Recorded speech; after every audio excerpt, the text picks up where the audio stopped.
Welcome to the SNR Podcast, where freedom for the mind, body, and soul takes center stage. We're here to break down the system, expose the truth, and inspire real change. From the state-national movement to uncovering how the government's just a corporation, to diving deep into the Federal Reserve's hold over the world, we're here to give it to you straight. But it's not just about exposing corruption. We're also bringing you the tools to heal with meditation, breath work, and natural healing practices that help elevate your life. We're loud, we're edgy, and yeah, we're funny as hell. Steve's got jokes, Kenny's got the research, and Ashley's keeping us organized, while Gwen's here to inspire both the young and the wise. This is the SNR Podcast. Anyway, folks, welcome. Episode 11 of the SNR Podcast. It's been far too long, but my man here has been... You're kind of like the where in the world is Carmen Sandiego of freedom fighters. Like he's all over the place. He's in San Antonio now. He's in Mexico. 2 weeks ago, he was in Chile getting breast implants. Like, you guys all over the place. Everywhere. So I've just been swamped. Why's it got to be breast implants? It was just the first thing that came to mind. Yeah, it's common. Weird. It's weird that I pictured you with breast implants. I think I know I need counseling, but I think there's layers to the counseling that I need. Well, there's that meme where it shows what's his name and he wakes up from stew and he has boobs. I think it's like it's one of the endings of the Hangover series, and he's what? And he's like, oh shit, you got titties. Yeah. So I feel like I want to apologize to everybody since I'm the host technically. I have been out of my mind busy the last several weeks. My wife has been working. I want to say the week after we recorded the last show, Brianna in 8 days worked 129 hours. Wow. So they were doing like support for one of her clients over in California. She runs with like 3 clients at a time. So my wife is an IT consultant for healthcare. So she provides support for clients all over the country. The week after that, she worked 91 hours. So the week after that was like 78. So it was never really a good time to kind of sit down and because we share the office. So I apologize that it's been, a good several weeks since we recorded again. But the good news is we got a lot of shit to talk about. Yeah. So. No, it's not just your fault, Steve. We were busy too. We had a lot of stuff going on. We were going from Mexico to Texas and back and forth, watching the border invasion get shut down. As a matter of fact, dude, check this out. This is a crazy story. Yes, fill me in because I'd love to hear all this. So I had an entire trailer, and I'm coming from Mexico to Texas. I have all my tools. As a matter of fact, that's what I had in my trailer. I had all of that plus a lot of my stuff for this apartment here. And this is just an apartment in San Antonio, Texas. But we have a house in Mexico, and then we're getting something else set up as well. But I had this entire trailer behind me, right?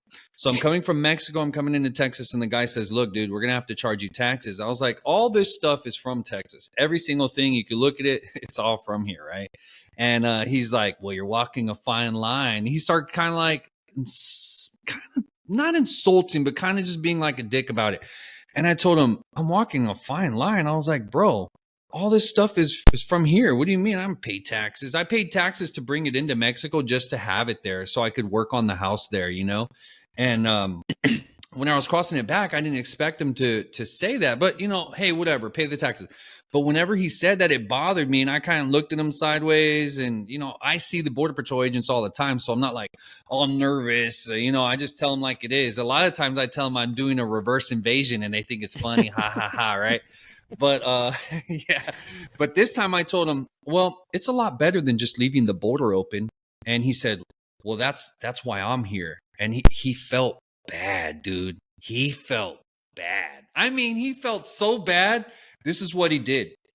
He gave me my ID back, and I have a trailer, a truck and a trailer full of stuff, everything. The desk I'm on, my laptop we're on, everything in this apartment was in that trailer. Chairs.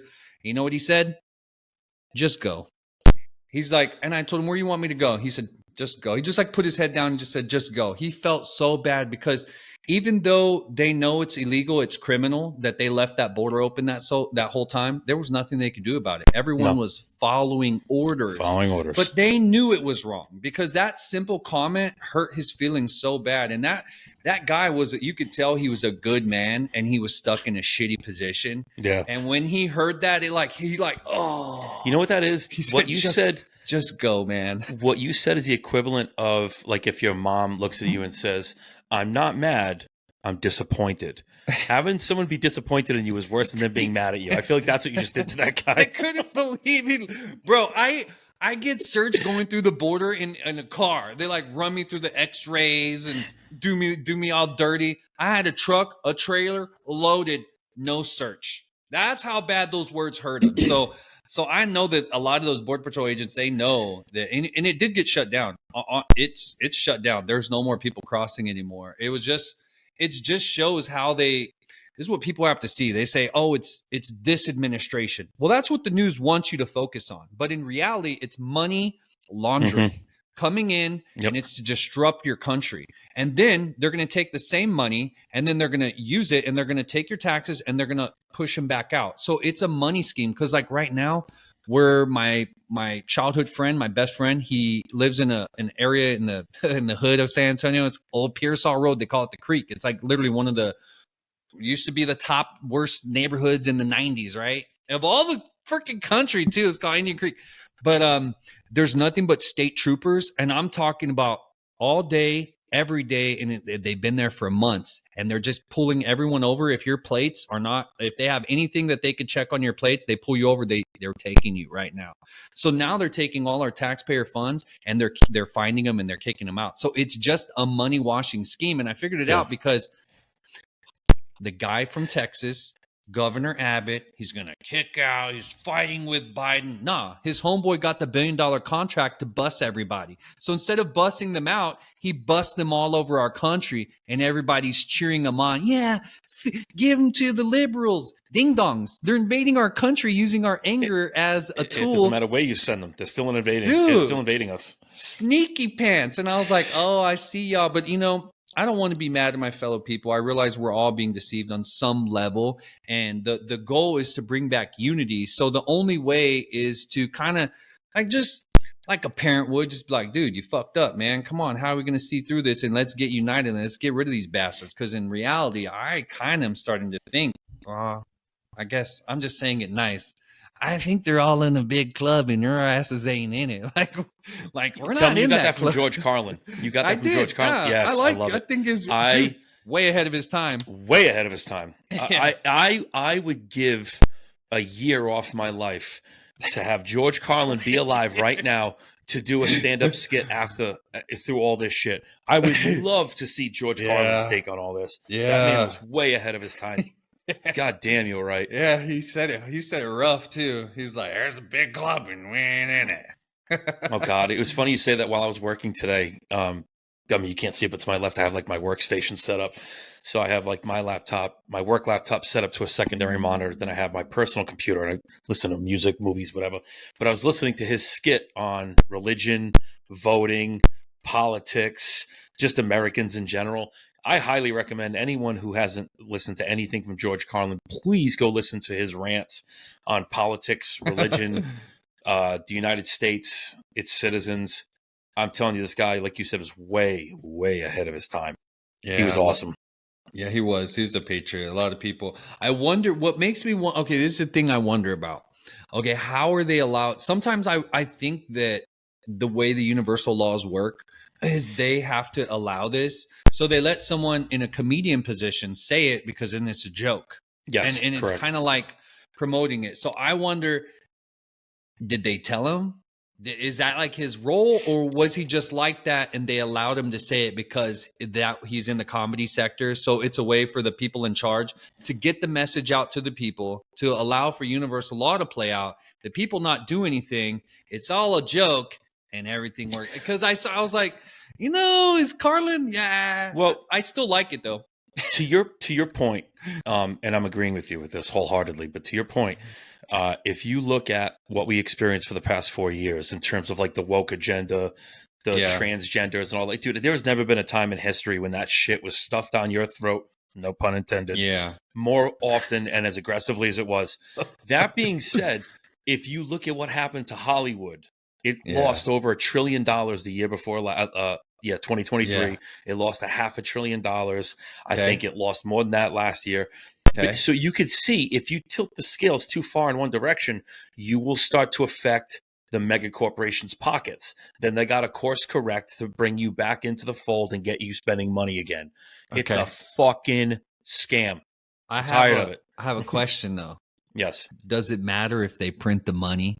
Who fails or who goes up? Because either way, since they print it, they couldn't care if Coca-Cola crashed and what's that new drink? The new Sierra Mist. Did you hear about that? No. I don't drink soda, so I don't pay attention I don't to drink it. soda either, but Sierra Mist, the soda, forgot to renew their name. You know, the purchasing of their name. That seems pretty important. Yeah, they forgot to renew it. And I think she was a TikToker. She got famous on TikTok. That was her name. They told her, remove your name. And she said, nah. So then she looked up the rights to the name. She purchased it. And now they had to change their name to like, I forget it. It's like, because I don't know soda. It's like Sparkle or some shit. They had to change their name because the TikToker bought that shit. No, I was like, the point you're driving home is perfect. And here's where I'm going to agree with you is that, yes, they can continue to print the money. So they don't care who fails. What they care about is the control, is they need to keep us kind of, it's ebbs and flows. So it's like you have ups, down, like everything is a lie. The stock market, the housing market, inflation, everything. It's all predicated on the fact that we just print money. And I want to be very clear with this. I was very happy that Trump won the election because it's been a glaring difference between what we just had for the last 4 years. I'm growing more and more skeptical because the things that we need to see, okay? Like, first of all, like you've pointed out several times, get the fucking chemtrails out of the sky. Enough. Do an executive order. Like they're working on like putting beef tallow back in like fried foods and restaurants and all that shit. Yeah. And they're getting dyes out of foods. Yeah. And these are all steps I get. We're like 70 days into his administration. Yeah. But at the same time, not one, like, so Doge came out and discovered all this fraud, waste, and abuse. Okay. Yeah. Now, which is great, right? it's great. Arrest somebody. Fucking do something. Fucking do something. Anything. Like, it's unbelievable. Like, Kenny, if you or I, like, I'm going to give you guys a perfect example. When I owned my own supplement store years ago, this is a fact. Somewhere in my filing cabinet, I have this. I paid my quarterly sales tax when I had my supplement store. 13 cents, okay? I missed it by 13 cents. So the IRS, when they sent me the penalty, wasn't much. It was $5.88. They charged me for 13 cents. Damn. Now extrapolate that out. Suppose you missed $10,000. Wow. You know what I mean? So great. So 13 cents cost me $5.88. I don't fucking sit here and do the math to figure out what that is. But that's okay. That shit is okay. So you'll crush a small business owner struggling to pay themselves because I mispaid you by 13 cents. But these people are wasting billions, hundreds of billions, and nothing has happened. Yeah. Nothing. Nothing will, dude. No. It's just the way it is. They just recycle. And even though Doge is good, what people have to realize is the same people that are exposing Doge are the same people that stole and corrupted the money. Thank you. It's a way to keep attention in a certain position to keep people complacent so that people believe, oh, things are happening. Things are good. People can talk about it. But it never, bro. If they dare told you what your real constitutional republic rights are supposed to look like and what it means, then we could restore it because I only think it gets restored by us. So once enough of us are like you, if everybody was a fucking Steve here, the shit wouldn't be like this. If you want to be 5'7" and marginally good looking, let me know. Looks and size have nothing to do with it. I'm talking about the intellect and the willingness to do what's right.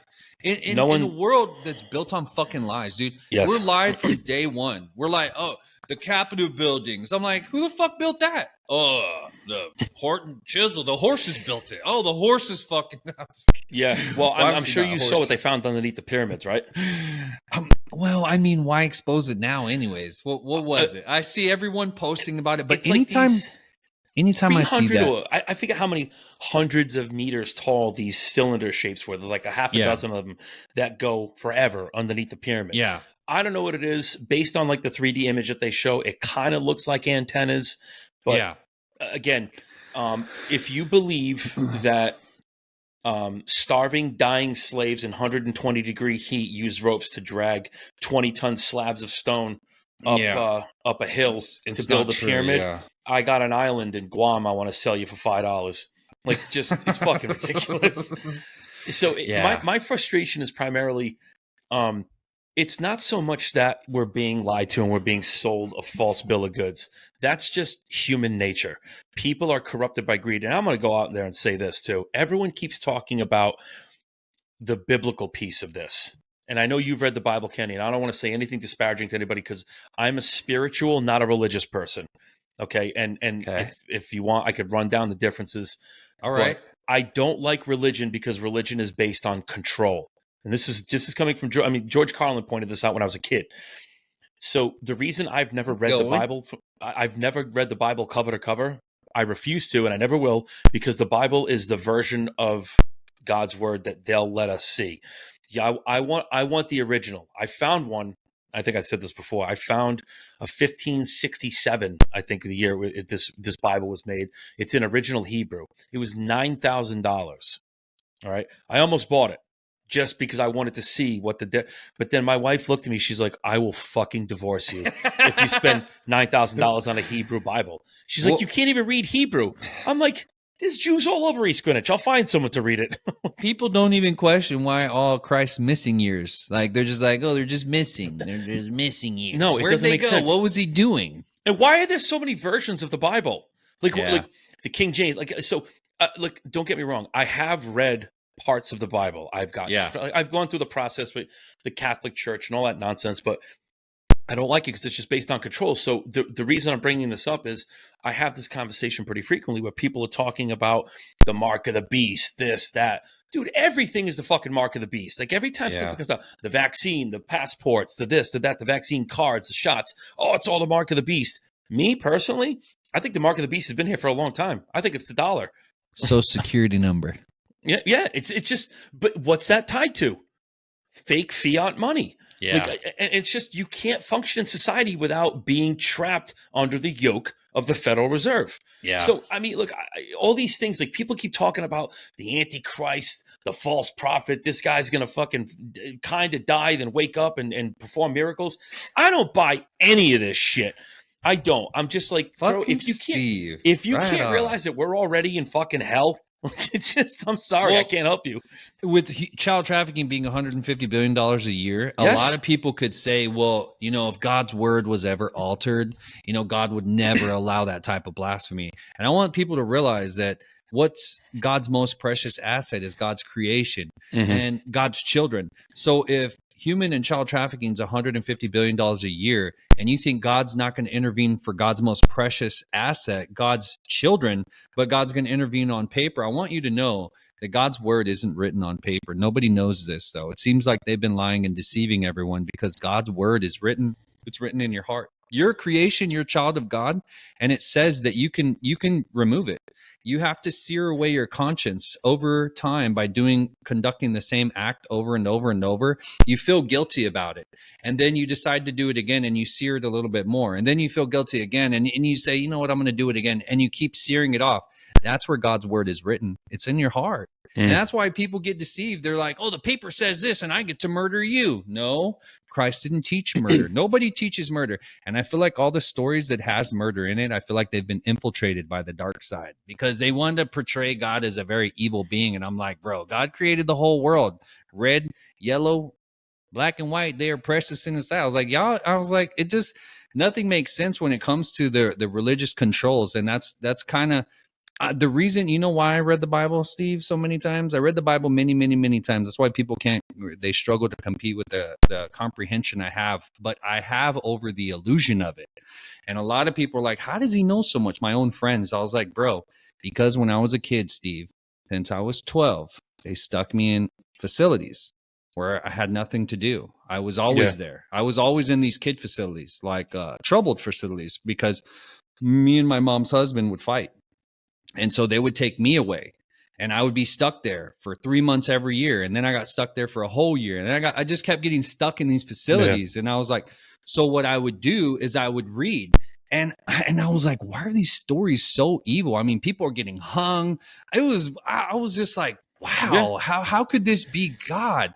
And I started to question, and that's kind of how that's what it takes. You have to trust God is in your heart. And we all know what's right and wrong. And if you see something wrong and it's being written on paper that it's right, no, someone's lying, because in your heart, you know what's right and wrong. And that's the truth. I've gotten to the point in my life where I just don't trust anything that man has touched or distorted. So I want to read something to you, and I think you'll appreciate this. And I'm not knocking religion. My wife and I go to church every Saturday. I have a very close personal relationship with our priest. So my friend Tad that passed away several months ago, during that whole thing, I became very close friends with the priest. As a matter of fact, I'm going to tell you guys a funny story real quick before I read you something. Okay. So the day before my friend passed away, my buddy who had brain cancer, he was in a hospice bed in his home. So I'm standing on one side of the bed, and I was holding his hand, and then Father Stowe, our priest, was on the other side of the bed. He's kind of rubbing his head like his blood pressure was going up. Ironically, we were in the room because he could still hear, but he couldn't respond anymore. So we were talking about politics, and his heart rate started to go up. So I went over, I started holding his hand. I'm like, I'm sorry, Tad. We'll talk about something else. Tad, for those of you who don't know, was my friend who passed away. And Father Stowe is rubbing his chest and his head, and he's like, all right, he's okay. It's okay, buddy. We'll talk about something else. So I reached into my fanny pack. Yes, I use a fanny pack. So I catch a lot of shit for this. I reached into my fanny pack. I took out my chapstick. This sounds really gay. And I put my chapstick on. My priest looks at me. He's my age. He's 46. He goes, Steve, that fanny pack is the second gayest thing I've seen all day. So I said, all right, motherfucker, what was number one? He goes, no. He goes, it's just a joke. So my buddy's in the kitchen, another friend of ours we grew up with, he goes, number one was probably your face, homo. So now we're laughing. And then so Tad, he hadn't moved or shown any sign of life whatsoever except his breathing for days. When the priest called me a homo, Tad's eyes opened wide. They hadn't been open in 3 days. And he sat up and he went, it's like he was laughing. And I cried because it was so beautiful to get him to show that last bit of emotion. So as a joke, my wife and I bought this online for our priest. It's a fanny pack with the Jesus cross on it.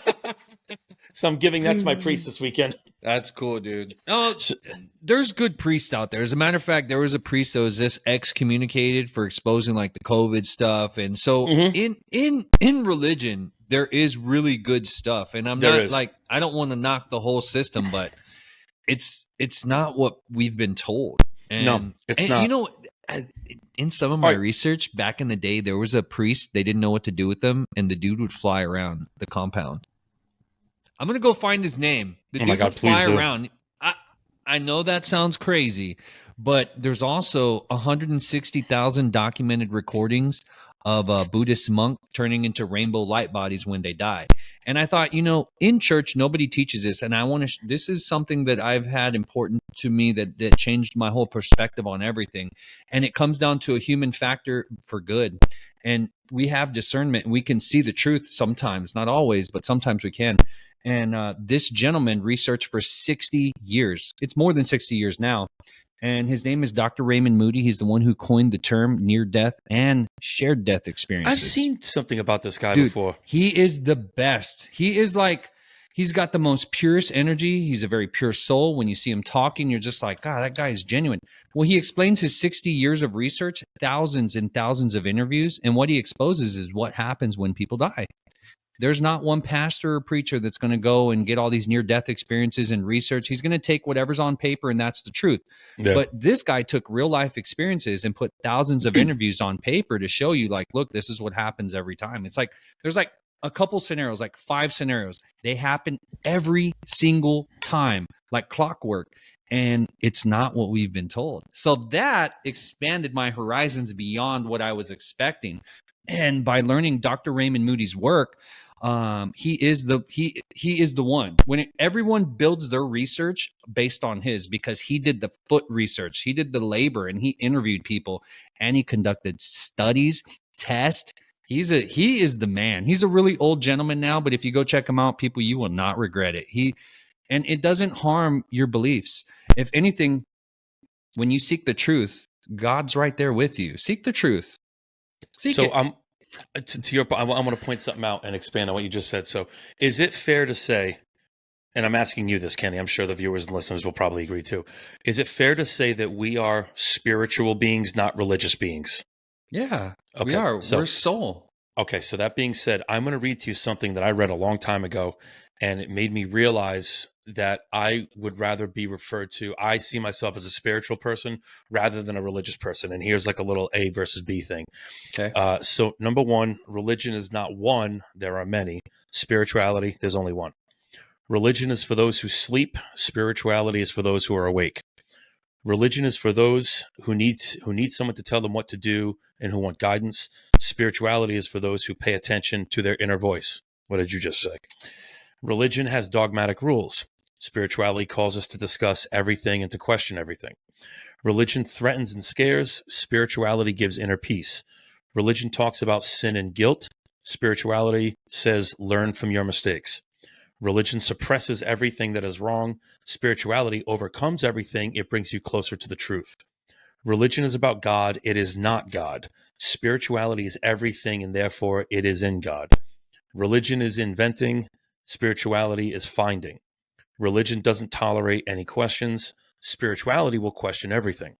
Religion is humanity. This is an organization whose rules are made by men. That's the issue I have with them. Yeah. Spirituality is divine and without human rules. Religion is the cause of division. Spirituality works to unite.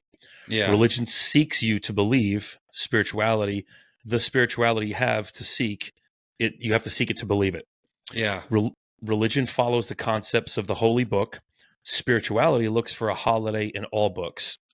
Religion feeds fear. Spirituality feeds trust and faith. Religion lives in thoughts. Spirituality lives in inner consciousness. Religion is dealing with the performance of rituals. Spirituality is related to your inner self.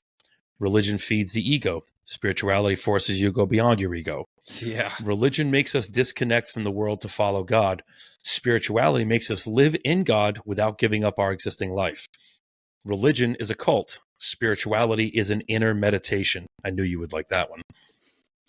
Religion fills us with dreams of glory and paradise.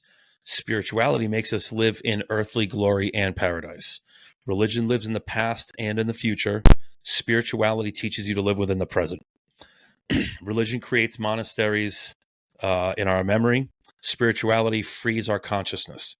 Religion makes us believe in eternal life. Spirituality makes us aware of eternal life. Religion promises life after death. Spirituality means finding God inside us in our present life before we die.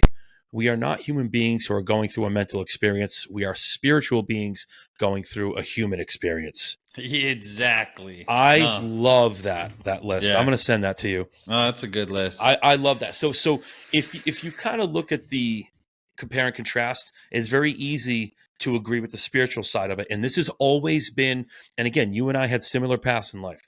This is where I think our kind of like resisting control and the norm and the rules and policies of like high school life and shit. Yeah. That is all very similar. When you listen to that, it's based in fear, threats, eternal damnation, things like that. Like, I don't, that to me doesn't sound like God. It doesn't, does it? No, but this is why I consider myself spiritual and not religious. I do enjoy going to church every Saturday. I love it. Like, I feel good when I go. I get to, a lot of my neighbors go. It's a great community feeling. But in no way, shape, or form do I feel like I need to live my life out of this constant fear, because I know I'm a good person. Yeah. I try to do my best to kind of push that out into my community. But the one line where it talks about, created by man, it is, religion is a cult, and it's there to control you. Well, a lot of people would say, Steve, if you don't have this certain thing, this certain belief, and haven't asked and haven't been baptized, and you go to hell. But I can promise you, everyone who says that didn't do over 60 years of research, and all the people who interviewed with near-death experiences. And if anybody has that to say, go check out Raymond Moody, who did the work, who invested into himself and has the proof.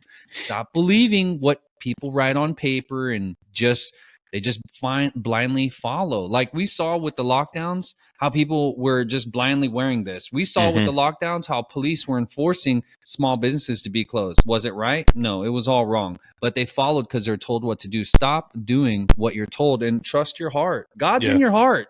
You don't have to wonder where God's at. Christ was always pushing people to go within.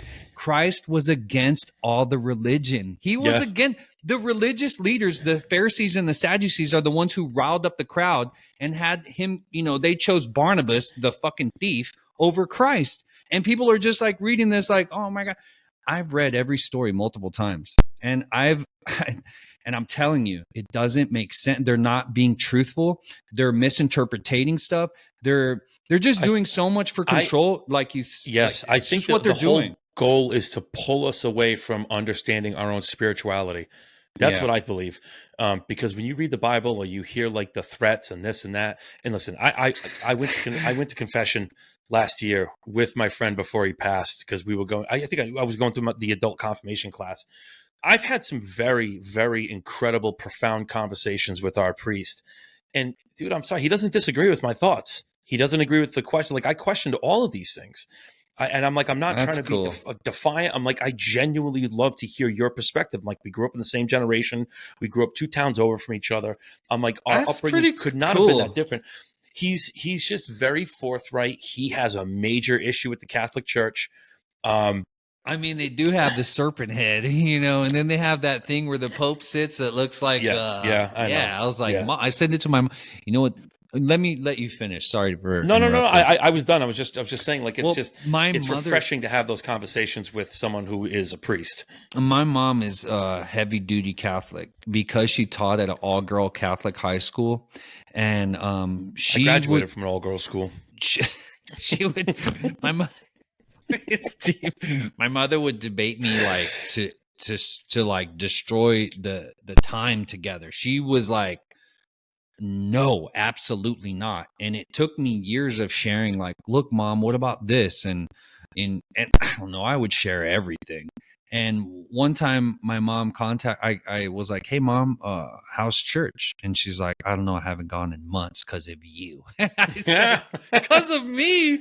I said, Mom, your friends, your community, that's good. I'm talking about the hierarchy. If you're going to church, they're showing you how to do good things and you're doing good and you have community, that's great. You should keep it. What I'm talking about is the hierarchy. The people at the top controlling things, they're not so good. Your people are good, Mom. And I had to tell her, like, there's a separation, like, and just like you're communing and you're having these conversations with this good-hearted priest that's, he's in it for the right reasons. That's what really matters. It's humanity. It's God's creation is beautiful no matter where it's at. And I feel like we're so divided because of a piece of paper that we hate each other over. And my biggest question is, Steve, I thought we were supposed to talk about your credit card and we're talking about religion. Yeah, that's cool. We can get into the credit card afterwards. I was like, how did we get here? Right, so I'm going to wrap up with this. I'm going to wrap up and we'll get off the religious topic. Well, I will say it's something we never talked about before. So it's it's interesting. So and the underlying thesis here is that just question everything.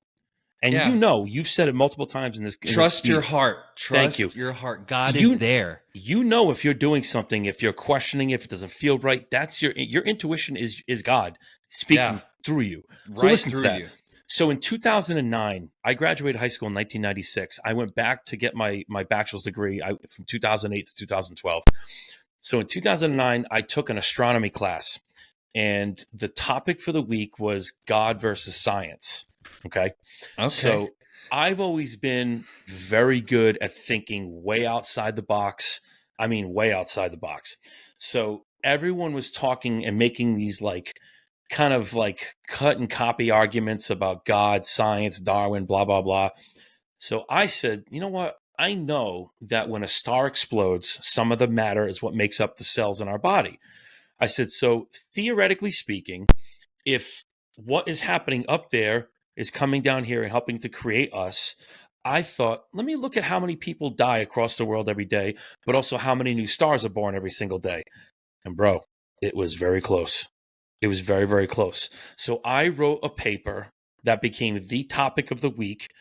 I said, my theory was that as we are born of the universe, we die, we go back into the ground, we come up as grass, plants, trees, whatever, we then get pumped into the air. I said, it's just a gigantic spiritual recycling process. This is a fucking astrophysicist from Poland was my teacher. I floored this guy. And I threw the paper together in like 6 hours on Adderall. I'm like, yeah, I could do this. So that was my thing. And the whole class, nobody had ever thought about that. And I don't know if it's right, wrong, otherwise. I'm like, I just want to do something different, see what happens. I was a topic of conversation that week for something I pulled right out of my ass. So it's just, I just think we need to expand our ability to think beyond what we're taught and what we're told. I really do. I feel like that's a common thing, Steve. Yeah. Prescription Adderall in school. I feel like the doctors are like, oh, you're in school? Yeah, you're ADHD. You need some Adderall? Let me get my kickback from Big Pharma. I would love to tell you that I got it from a doctor, but that's not how I roll. But it's very common. It's extremely common that's what they give out to kids, Hey, if you're hyperactive, just throw a little meth in there. Bro, I'm going to tell you something right now.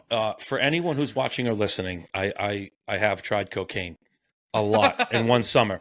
So cocaine is a hell of a drug, Steve. Yes, it is. I wish I did it with Rick James. So it was no different when you took Adderall and did coke. So like when you do a line of coke, within 5-10 minutes, as soon as it kicks in, you take a coke dump and then you're ready to go. Adderall did the same thing. Like I take an Adderall. You're blowing my mind. I'm like, bro, Steve, you never told me this stuff. Dude, me and my wife went back to college at the same time, and we would take an Adderall, and I would take one only if I had to, like a big project or report or something I had to do. And I'm telling you, take it like 10 minutes. We would take it at the same time. We'd look at each other, be like, okay, let's go take our coke dump and do our homework. And then we run to different bathrooms and then just go back and do our work.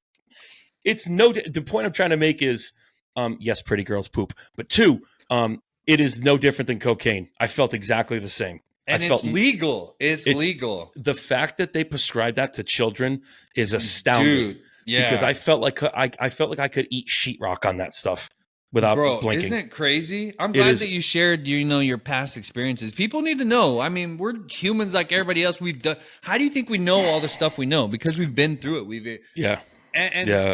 Experiencing it, being able to go through it, see how it works. I mean, everybody doesn't realize like the reason we know all this because we went through it. That's how we know. That's right, man. I'm a coke fiend. Reach out to me. 1-800-GOT-COKE. Terrible. All right, so let's. I honestly don't remember what we talked about in episode 10, but let's do this. So I have your credit card. Okay. All right. So, and by the way, am I the only one that we know of that's successfully gotten a credit card under the trust? None of our members have ever emailed us about it. All of our stuff operates under trust. Everything, all our bank cards, our House of Rocks, our bank accounts, everything is our trust name. And even like right now, we're getting a commercial property here. They're like, can you show me proof that you own House of Rocks? And I'm like, yeah, let me send you my trustee papers. And I have to show them that I'm the trustee. I have the right to do all this. And so, yeah, I think you're like the only one. We've never had any of our members, right, Gwen? None of our members have ever got credit cards using their trust yet. Tell Gwen to come on camera, please. She just woke you. Gwen, Steve wants you to tell jump her to on. come on camera. I haven't seen her. Hi, sweetie. I can't hear. He has headphones in. Oh, it's all right. Well just I could flip one. Okay. Yeah. How are you, sweetheart? I'm good. How are you, Steve? Good. It's good to see you. And I heard about the updates on the website. I cannot wait to see it. Dude, I wanted to call you as soon as all of the petitions and everything. I wanted to call you a couple days ago as I was working Call on me it whenever all. you want. I have no life. I'm always around. So. We know, Steve. We know. No, we don't know. Gwen just wants to, go with the flow of it. We that's have not a this good good little Raz thing going back and forth. Yeah. She, You don't have to worry about me and Steve. We're fine. It's totally fine. She's trying to be like the my dad. second little sister. So Yeah. I'm excited. I'm happy that you took all that stuff over. I had no idea there was so much nonsense going on the back end. So I'm really happy. Dude, I know, me too. Without saying anything disrespectful. Yeah. No, it's bad. I know. I get really fired up on that topic don't because blame of you. how much work it is and like how much there was to fix and But and the so- website is like Yeah. really going. So if y'all guys go check out the petitions. Gwen put up 16 of the petitions that I wanted up over a year ago. That our web team, they just, for some reason, they couldn't get the job done. They couldn't fix our login. They couldn't get, people were ordering packages and they're getting an AOR for a child and we're like, fix it. And they're like, oh, we can't figure it out. Months go by. So people were like having hard times and we're like, dude, fix it. They wouldn't fix it. So we're like, we have to let you go. You can't fix it. You can't fix our login. You can't fix anything. We got to let you go. And then for the last 30 days of their payment, we're like, fix these last two things. They wouldn't fix it. So Gwen, within 2 days, fixed the login. Within 1 week, had 16 petitions rewritten, constitutionally written to be filed. to be all the admissible evidence. everything. 16 of them. They're all done. They're up right Yeah, now. they're launched, just so you can go brains see and them. beauty. Yeah. I only have. Gwen is a I don't beast, have any dude. of those. They messed up letting Gwen figure out how to build these websites, because basically what Right. we did is we figured out what was done wrong, and it's bad. It's a lot of work. I don't think people I tried doing it in the past when I was first starting my original podcast. But I think I was just trying to learn too much at one time, like the editing, recording, all that nonsense. Dude, I had no bandwidth left to learn anything new at that time. But it's not easy. But you have a very high intellect, Gwen. We all know this. Gwen's So it's fucking smart. Yeah, I know. She's beyond. She's like something unique. I don't know how to explain it, but she's sure a unicorn. She's a unicorn. I'm sure when they figured out that Gwen knew how to build websites, they were like, "Oh shit." That 'Cause, was they're lying. They weren't being honest with us. To be honest, they weren't. They were saying we're getting hacked. We weren't getting hacked. And you know what? Even at the end of it, we had learned What a so weak much. excuse too. We're being hacked. Please, Check this out. hacked how? What, a Trojan horse, DDoS attack? Like, what are you talking right? about? For things that were going wrong on our website, the excuse was we're getting hacked. In the end of it, even though with all this different things that really were hurting us and harming us, in the end of it, our lives have changed so dramatically that we didn't even want to cut ties as friends. We wanted to remain friends, but sever the business ties. And we left everything super professional, treated her like family, like because that's what family. we've been doing. And, I know. I remember you guys. You guys were very good to her and very patient, I will add. yeah. We bought her this really expensive, custom made jewelry necklace that's geometrically and spiritually charged. It was expensive. We care about The her. fuck! But All I got was even- a hat. We're gonna have to get you one, Steven. That's a done That's- deal. We'll do that's one okay. off your birthday. We'll do a No, birthday that's one. all right. I don't need anything. I honestly. there's No, there are there's some really charts, cool ones. There's charts off your birthdays that we could send you, and it'll do because You're trying to give him the most expensive one, $1,000. whatever it takes to get I Steve want a pair of happy. Kenny's gym shorts after he works out. You're fucked up, His dude. gym shorts or his underwear? Both. Don't wash y'all them are either. both terrible. And then don't ask questions what I'm going to do with it. Y'all do. Y'all's jokes go over my head. I can't even catch it. I'm just like, That's because I am a straight up sexual deviant. If you haven't figured that out yet. I'm no comment. well, I don't know. We'll just, what's next? Moving on. All right. Well, Glenn, did you? So I'll let Gwen see it Look at first that. before I tell everybody. It says the Barty God Trust. Oh shit! You got a credit card with it? Yeah. I did. Good job, Steve. So, Damn. Yeah. Sorry. So listen, I'll tell the story real quick. So, well, I that way, I don't know if are you in a chair or are you squatting down? I'm in a chair. Okay. All right. Just want to make sure you're comfortable. Thank So, you. I reached out to my bank, my credit union, and I was going through the process. So, like the new branch manager, the one that used to help me do all my documents, she moved to a branch in Massachusetts, closer to her house. So then I find out that the new branch manager is very well aware of my situation. She's like, whatever you need, legal, borderline legal. She's like, let me know. I'm like, okay, fine. So she's been awesome throughout this whole process. So I applied for a card through my my credit union, and they were just taking too long. The problem, like, get the hell with this. So I called American Express, and I saved the email. Actually, I think I sent it to your mom with the young lady that I spoke to. I called her up, and I'm like, this is going to be probably the strangest conversation you have all day. I'm like, but I promise it'll be worth it. I told her everything. I told her about the affidavits, the status, revocation of election. And she's writing all this down. So then she starts, like, as we're on the phone, she's looking up the podcast, looking up the videos. So, and I'm going through everything. Good And so job. as I'm asking her questions about the type of entity this is, she keeps putting me on hold. She's going to go ask my supervisor. I'm like, hey, listen, I'm like, why don't you just conference him in? I'm like, I don't want to have, I feel bad. You keep going back and forth. I'm like, I'd love to just explain it.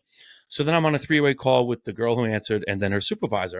And I'm explaining. He's like, well, do you have any articles of incorporation? I said, no, my trust document would be that. And I explained to him that I'm a state national. I told him everything. And I'm like, I know that's a lot to take in. He goes, wait. He goes, I said, is this line being recorded? He goes, it is. He goes, I need to listen to this again. He goes, so let me get this straight. He goes, you don't pay taxes? I said, I don't pay federal income. I pay everything else. Yeah. I said, but I also don't file at the end of the year. I said, so if we can work this out, I said, you can approve me for a credit card through my EIN. I said, I can guarantee you I will bring more people to American Express for you. I said, because I think I'm the first one that's done this. They were so unbelievably helpful. All they wanted was just, I have a scanned copy of our trust anyway that's notarized. I emailed it over to him. He looked at it while we're on the phone. He's like, yeah, he goes, I'm going to print this up, put it on file. And then they issued me the credit card. So now, and I told him, I go, the only reason I coordinated with the bank and with American Express. I said, the only reason I'm doing this, I said, is because I need to establish a credit history under that EIN. I said, so in the future, when my wife and I sell our house, we want to buy a piece of land and the car.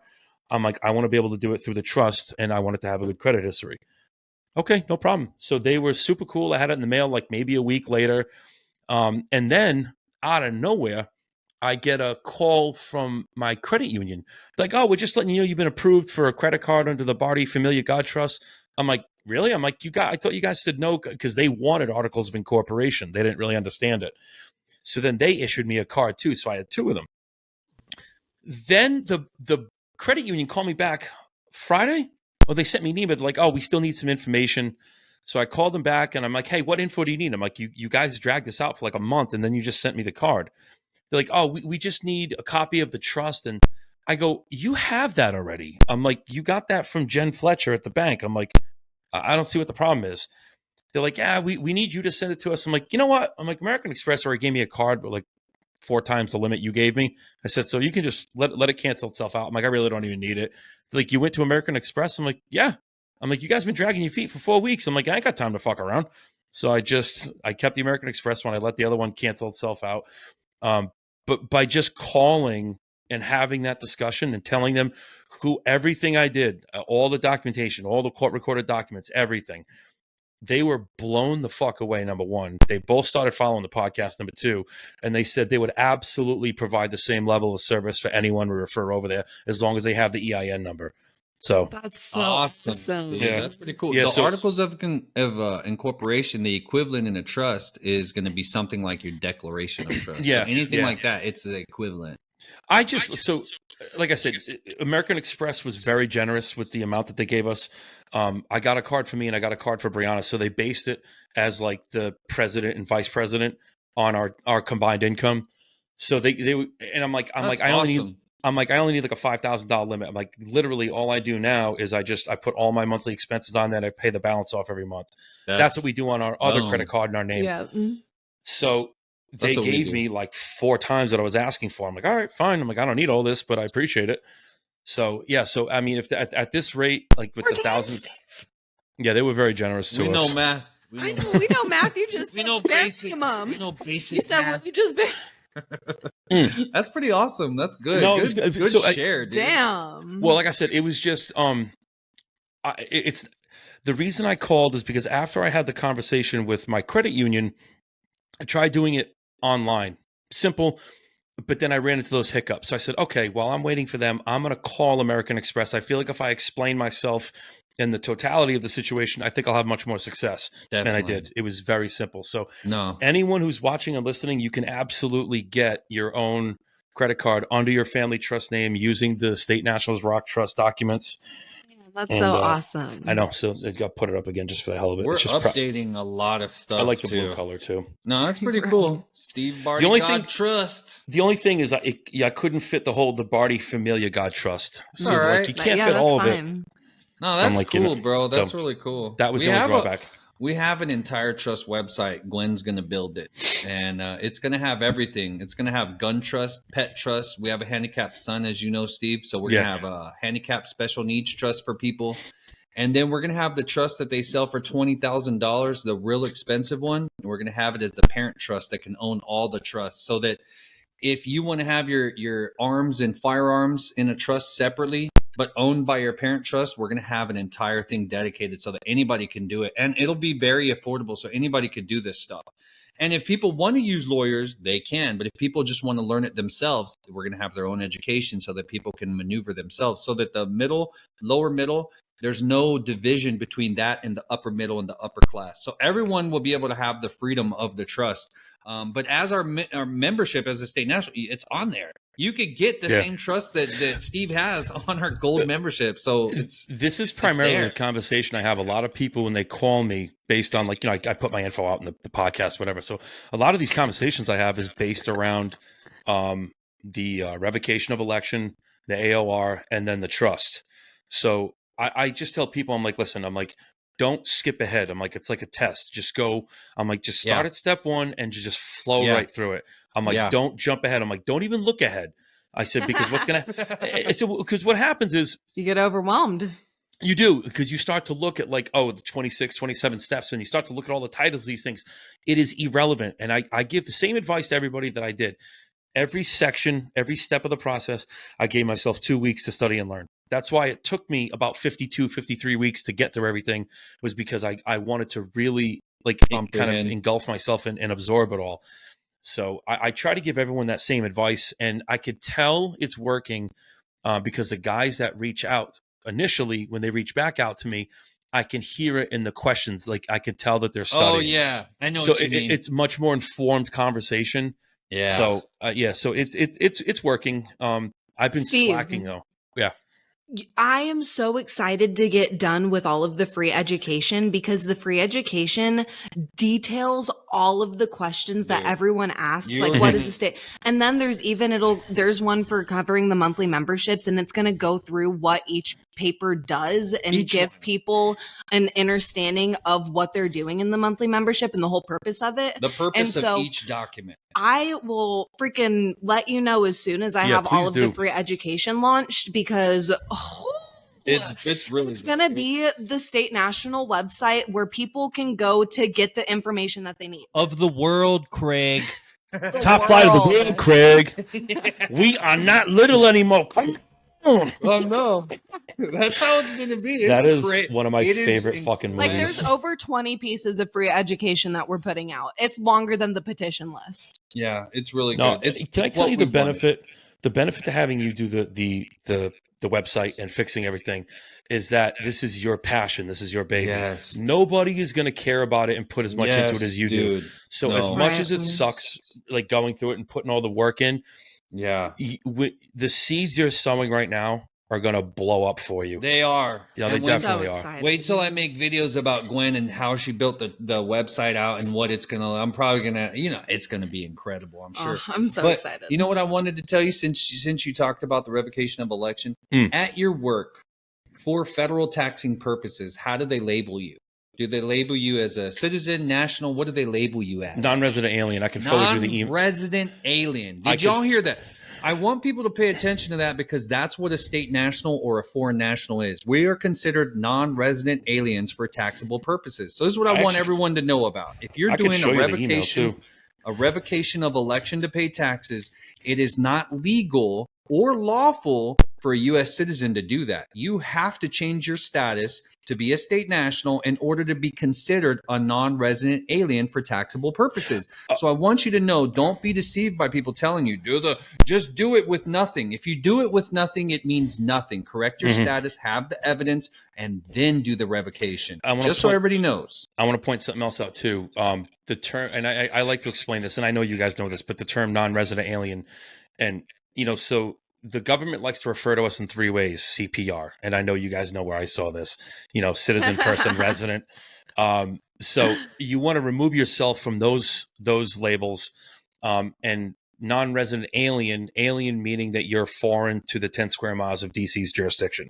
So if you take what those words actually, what the true meanings of those words are, the definition, then it makes sense. I did, however, last week or the week before, I noticed my paycheck got deposited and they took federal taxes out. So I contacted payroll. I'm like, hey, I'm tax exempt, blah, blah, blah. I'm like, what happened?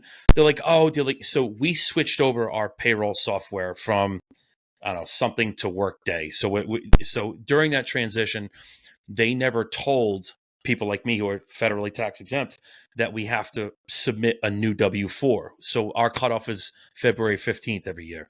So it's already been fixed. But so now I know that every year, in order to maintain your federally tax exempt status, you have to submit a new W-4 every year. And for me now, they have my original, the ones that I gave to you guys with the Supreme Court cases. They have that on file, so we do everything digitally now. So it's just a matter of all my information is there. I just go in and check the exempt box with no dependents, nothing. So everything's zero, exempt. Your file is what you created. We didn't know. Guys, Steve was the wayfinder because we weren't employees. We were always owning our own business. And Steve, because he's just ambitious and he's thinking and he's comprehending what he's doing, Steve is the one who figured out how to do that. And so we're putting Steve's stuff is going on the membership, right, Glenn? Yeah, that's what I was just making a note. I'm about to go and add all of the W-4 instructions into the gold membership. The diamond membership, I'm pretty sure, with the W-8BN instructions so that people have both of the options in the same place. And so I'll go and add that to the instructions when I'm adding it to the monthly membership. The other thing I wanted to point out was a conversation I had with payroll last week. And as an employee, because I asked when I first submitted my paperwork a couple of years ago, and then I asked again last week. So it doesn't matter what I submit. My paycheck every week has to be made out to me, a human being. It can't be made out to the trust. It can get deposited into my trust account. So what makes me a little nervous about that is that if my paycheck is made out to me and not the trust, even though with the bond of indebtedness, I'm indebted to that trust and I have that documentation. Yeah. There's still that fear of like a wage garnishment or something like that. So I haven't come across that yet. So I don't know how much of an issue that would be, but I just so everyone knows, in order for my paycheck to be issued, it had to be made out to me and not the family trust. Yeah. That's something that they couldn't do for me. But that's like the employer requirement, right? That's like your employer requirement. That can't be federally. It very well could be, but my employer, like I said, I work for like the second largest healthcare system in the country. So my guess is too much red tape to even go through this headache for me. Yeah. But on a smaller, like a mid-level to a smaller company, it's probably very simple.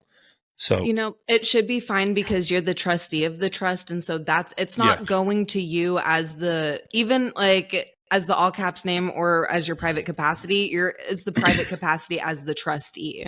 And so it's, just in case someone asks. Indebtedness is pretty cool. Yeah, a lot of people should be fine. Don't realize all that stuff is so important and how it works. Yeah. It does work too. And again, it's funny when I talk, I was talking to the kid George last week and his buddy Todd, and there's another guy, Sebastian, I've been talking to quite a bit. I think he's from upstate New York. You don't hear names like that. Very rare, right? His name is very sexy. I know it sounds weird to say. No, I thought you said it. I know it sounds weird to say coming from me, but that's a very Sebastian, how are you? Like an aristocrat. I was like, okay, that's a good name. Like I want to sit down and have a cigar with this guy. So like of all the people that call me, these questions come up all the time, like the W-4. A lot of people ask me for like the W-4. So I send it along. I'm like, here, if you guys have any questions, let me know. But yeah, it's just, I get a lot of the same questions, but I do notice the more time I spend speaking with people, the more conversations we have, I can tell that they're doing their homework on their end. Hey, Steve.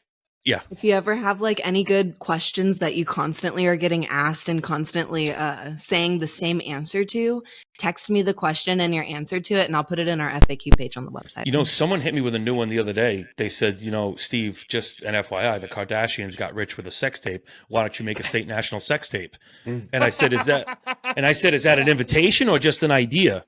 And then they hung up the phone. I don't know what to make of that. I was very confused. I got very aroused and very confused. It's a solo tape. Oh, gosh. What? It's weird. Because, yeah, so that was the first. Just kidding. Nobody asked me that. Terrible. Yeah, Horrible. Horrible. Yeah, the Hollywood tactics are pretty unique, aren't they? I mean, but once you realize how they work, it's very simple, I feel like. Can we just stop for a second and just understand that the Kardashians have absolutely contributed nothing to society except the fact that she gave head on camera? Yeah. And her dad, didn't her dad help with OJ's case? Pretty sure. Oh, yeah. Yeah, that's her dad. Yeah. The glove didn't fit, but then he writes a book. If I did do it, I would do it like this. I was like, so stupid. He did it. Fucking piece of shit.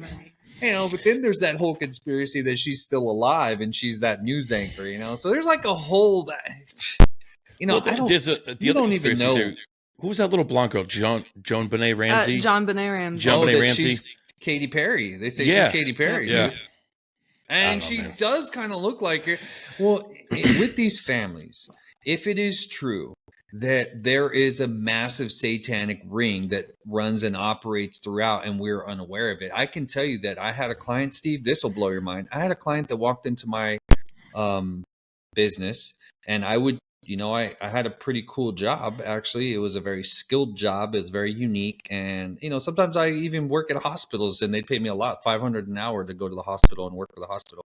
And I'm not paying $500 an hour. Before I did this, I was getting paid driving Corvettes, ZL1s, supercharged, whatever I wanted. That's what I did with my life before this. But one time this girl came in and she said, "Hey, Kenny, I brought you something." She said, "I read your website. And I just felt inspired, and she brought me this thing." And I said, "What is it?" And she opens up this manila folder, and she says, "It's the Gateway Project from the CIA." And I said, "Shut the fuck up." I told her, this is going to blow your mind. This is going to blow your mind. And I showed her that I just printed it out myself last night. And I showed her, look, I downloaded it. Look at the date. And I just literally printed out the Gateway Project because I was reading it because it's based on the Monroe Institute, which the Monroe Institute is still so familiar.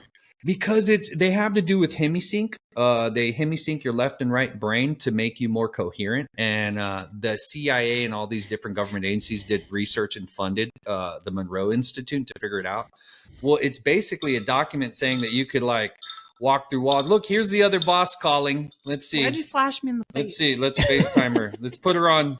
Put her on the show. We're going to put her on. You're going can't live. Hear though. Well, it's okay. She That's don't okay. need to hear. Here you That's go, good. hun. You're on the show. You're live at 5. Say hi to Steve.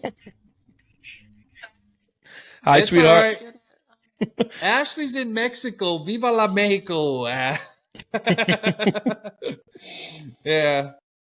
Well, so Ashley's actually doing hemisync stuff on her own right now, and she sent me one to sleep with that helps sync the left and the right brain. Really? And Ashley made it. So Ashley's doing incredible research that we're going to launch probably next year for what we're using to heal our handicapped son because, you know, he's vaccine damaged thanks to the government and all their protections of what they're going to get rid of.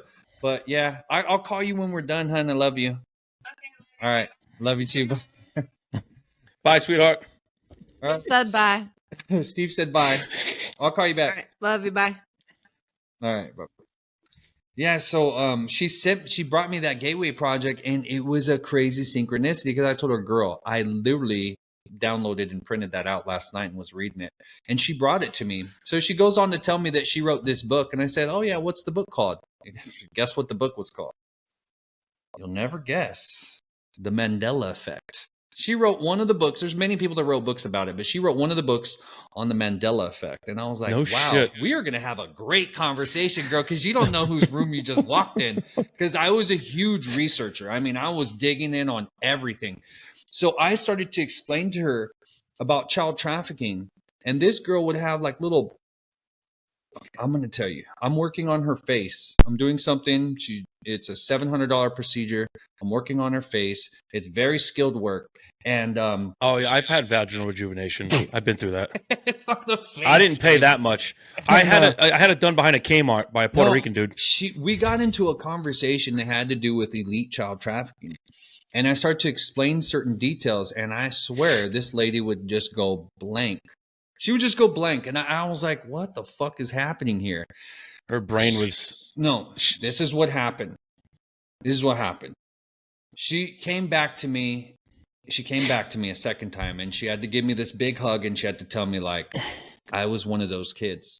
That's why I know all this stuff. That's why I'm connected to all this stuff. And she says, my father's high up in the Freemasons, high up. And they used to take us to this billionaire in Texas. She's an oil billionaire. And they would take her to this facility. And in the facility, she said they had kids with cages. This is my personal client telling me this. And she said that they would sacrifice the kids in front of her.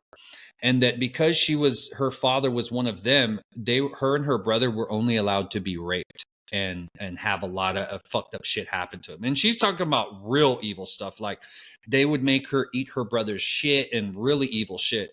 And she goes on that she could remember who the woman was. And she looked her up and she's still alive and everything was still real. And she told me how they erased their memories. She said at the end of the rapes and at the end of the, their rituals, what they would do is they would lay us on a table and they would shock us to the point of death. And we would literally die on the table. And then they would shock you back alive. And that was some sort of erasing of the memory. And sure enough, that's exactly how they do it. When you go through the MK Ultra stuff and what they're doing, that's what all the children who have been violated of MK Ultra and have had this treatment happen, that's exactly what they describe. So this was one of my personal clients, and people wonder, well, Kenny, how did you become this? Because God said, this is who you're going to be. And he put the people in my path to give me the courage to have the ability to stand up. And this is my personal client. And I can tell you, after that happened, I told her I would do anything I could to help her. And she was going to come over with her friend and have dinner. And that was it. She disappeared from that point on. And I don't know what have happened. Either one of you seen the video of Ariana Grande from the red carpet premiere of Wicked? Oh, dude, talking about she went to that clinic who wiped her memory. Mind erasure. They're all saying that's based off of a movie for there's a movie that it's based off of a mind erasure movie where they have a company that they go and erase your memories. Oh, even more. I told you about my. She just blanked on the red carpet. Yeah. Oh, she did? That was legit. That was in the moment. No, I know, but that's what they're blaming it off of. Bullshit. No, I know. Bullshit. I don't buy that for a second. Well, these people are fucking weird. That's not even the real Ariana Grande. Just like it's a clone. All of them are clones. Oh my God. First of all, she looks like she has AIDS. Skinny. Oh my God. She looks like she has AIDS. Like she looks awful. She was a young, pretty girl. And then that other chick, that black chick that played the witch, whatever her name is. I don't know what the fuck is wrong with these people, but they are on another fucking plane right now. They are gone. Whatever was done to them, it's like two different human beings from before filming that movie and then afterwards. Yeah. Whoever was there before is gone. Well, Ariana Grande has been gone for a long time. She is a Disney kid. She is an OG Disney kid. She's been in it since birth. Oh, her butthole must be fucking massive. God, she must have took a beating when she was a kid. Who? Ariana Grande. Why? She's an OG From all the Disney rapes? kid. Oh, because they say I saw that one Disney star where she said it was much harder being a Disney star because she said they rape them so much. People think that this world isn't evil, yet when you look at these childhood stars and they all talk, I mean, all of them. Even what's that one kid that's all tatted up that's talking all this crazy shit right now from the Disney shows? He's laying everybody out. He said Will Smith raped them, and they all seem to say the same thing. They can't all be lying. No. And that's why listen, you just have to look at this. What happens? I've been saying this since I was a kid. What happens to anyone in Hollywood when they all get to like that elite level? They all derail. Like they become drug addicts, alcoholics, introverts, agoraphobics. Like they just get fucking weird. Why do they all become alcoholics and drug addicts? What are you trying to bury in your brain? Yeah. It's Macaulay disgusting. Culkin. Macaulay Culkin described the Red Shoe Club. He was the only one to ever do it. And You know, he says he's just lucky to be alive because he knows exactly what happened. Corey Feldman's been talking about this for 20-something years, and they make fun of him. They make fun of him. They disregard him. He's like, he said Charlie Sheen raped him when they was a kid on that movie Lucas. Yeah, like in between the things. Yeah. Yeah, it's demented. It's disgusting. We have a satanic world, and it's not going to change until the people decide, like, hey, if you're just going to follow paper and follow government and do everything by the T, you're going to follow your heart and do what's right. And that's what it's all about. Yeah. It's not about it's just standing up for what's right. These kids, they don't deserve that no matter what. Like that lady, my client, she didn't deserve that. Nobody deserves this type of treatment. But if we just keep waiting and just praying only, I believe God sent us here to be that. Like, we are the ones to oppose evil. And I think the only reason evil is excelling is because we're not doing anything. We're deceived in our minds, so our bodies are useless. And that's just the average person throughout. And I'm just going to generalize here, but the average person goes to work, right? If you have kids, so you get up, you do what you got to do. You go to work, you work 8 to 10 hours, whatever it is. You come home, you spend a little bit of time with your family, and you plop your ass in front of the television. You watch sports. You're drinking alcohol. You do whatever it may be. It's just you're poisoning your mind, your body. Just described my dad and my stepmom's life. Or they just sit down and they just get completely fucking brainwashed by the news. Like I can't. I don't enjoy sports anymore. Like I grew up on sports. I played sports, albeit it was girls softball, but I still played. Gwen's talking about her biological dad. I'm Gwen's stepdad. I raised her since she was 7. And my oldest daughter is older than Gwen. So I'm not young to be her dad. I just look young. But my oldest daughter's 25. Yes, when Gwen's I said my 22. Dad and my stepmom. Not me. Not him. It's not me. You're a DILF. A dad I'd like to fuck. That's for dad in late 40s. Oh, is that what it means? What's a dad bod? Mom in late 40s and dad in late 40s. Does a dad bod mean that you stopped grooming your groin? What does that mean? I'm just kidding. I know what it means. Just that chunky. I think it's just guys once they get fat, let them. I don't have a dad bod. I got an uncle bod. Well, Steve's pretty fit. I'm pretty sure Steve has a 6-pack. I wouldn't know. I do. We don't need to see. Show the cameras if you want. I'm not. I haven't shaved. It looks like the Panama Canal down there right now. Down there. Is it? I'm just kidding. BlackRock owns that, so is that what you're getting at? Oh, you mean the Gulf of America? I heard the BlackRock took over with our trillion. They own, because they manage all of our assets. It's not even their money. It's our shit.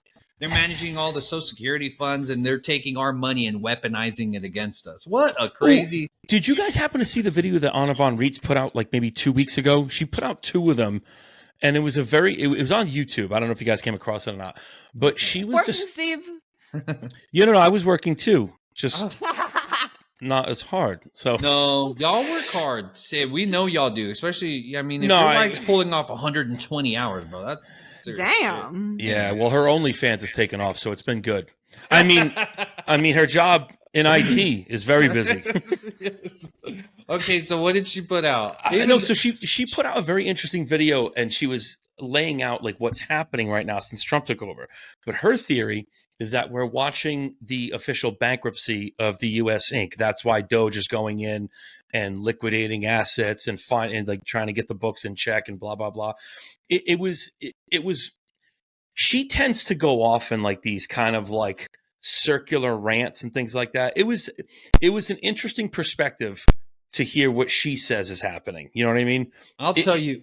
Go ahead. No, I'm just saying it was. If I don't expect you guys to listen to it, but I mean, again, when I'm sitting in front of my computer for 8-9 hours a day, I'm going to tell you why I wouldn't, and this is why. Once I got this account called Pacer.gov, I looked up her court cases to see if she was legit. That's all I did. And once I looked up all her court cases and read her paperwork, and I had nothing to pay attention to anymore. All I cared about was she wrote one book, and it's the most amazing beginner's book. If you need a great beginner's book, even though I don't agree with all the stuff she does, especially after reading her cases to see, what she's... I see that she's trying to help people in a way, but then there's also, hey, let me take over your account. And there's all this stuff where you record your stuff on the LRO, which doesn't work. It's a trick. I was like, that's a trick. That can't work. It doesn't work. You can't attach it to your passport. You can't go to court with it. I was like, is this a deception or is this just accidental ignorance. So because of that, I don't support that at all. But I also don't speak ill of that. I'm just explaining the truth. If you get a pacer.gov case, you look up her name on the book, you find the cases, you read the cases, you might think a little bit different and you might not want to pay as much attention. Yeah. And you can do this for anyone that's like in the movement. Yeah, David too. We busted a lot of people like that. That's how we catch people. When you guys told me off camera about David, I immediately just stopped because again, oh shit, Kenny, I forgot I owe you something. So Gwen, I forgot to tell you.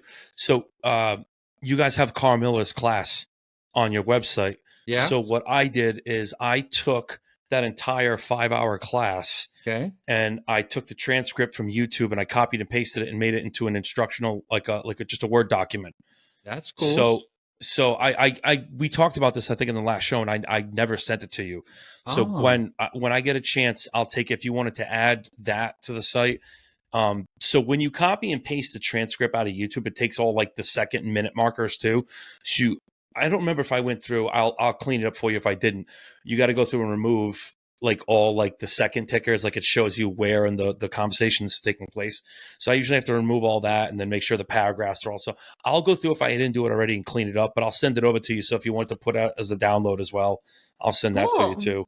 Yeah, what we're doing is all of the free, there's going to be no more free downloads because the download, like all of the little like free zero, it fucking clogs up all of the orders. And so we're not going to do any like free downloads. It's all moving to the free education. So I can go and put it as an educational page. All right. Yeah. When I'll send it to you. I have it on my other desktop.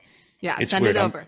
I have like 8 computers. Text it to me if you can, instead of emailing it to my mom. I have your email too. I don't check my email. Oh, you don't?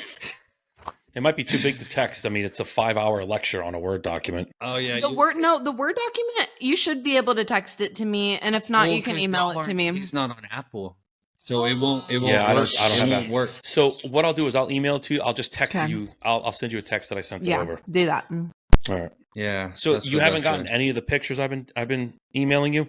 Steve, if you're sending me pictures, we got a problem. They're not of me. It's my chubby neighbor. I thought you guys look cute together. That's so funny. That's a good one. Got it. I'm like, foot down.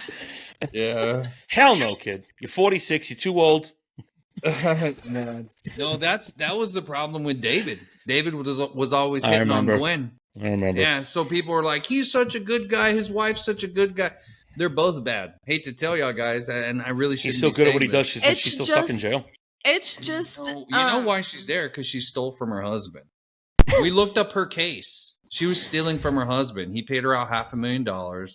And then she went and put a lien on his house using the knowledge that you're not supposed to use for evil, and said he owed $70,000 more. So he bought a house after the divorce, and then she went and put a lien on his house, and that's what got her ass in trouble. Shouldn't be doing that. So he's trying to hit on Gwen, and then he got divorced. That's crazy. I never saw that coming. No, he didn't get... No, not David. David didn't get divorced. They're still together. No, it was Bonnie's ex-husband. Yeah. Someone she dealt with before David. Yeah. And... Yeah. We told their friend. Gwen told them personally, and they didn't believe us, and they ran and told David. We didn't give a damn. I went and told them because David had taken $5,000, said he had a child trafficking anti-thing. And I went over there and I told him, look, you're going to show me proof that you have it, or you're going to go get the money back. And what he did is he had to go get the money back. And then we took the $5,000 and we opened up the SNR Save the Children website to put data on there to help people. So that's what we did. And that's the truth. In this movement, you have to use discernment just like everything. And it seems like it's full of snakes. And I really hate to say it because it throws so much salt and shade in the game.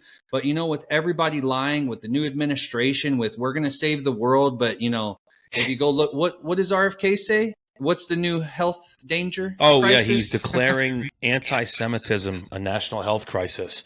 So what I'm getting from this is if I walk out of my house right now and I go to the grocery store and I see somebody with a yarmulke on their head and I said, hey, you're a Jew, all of a sudden their health is going to decline, and that's my fault.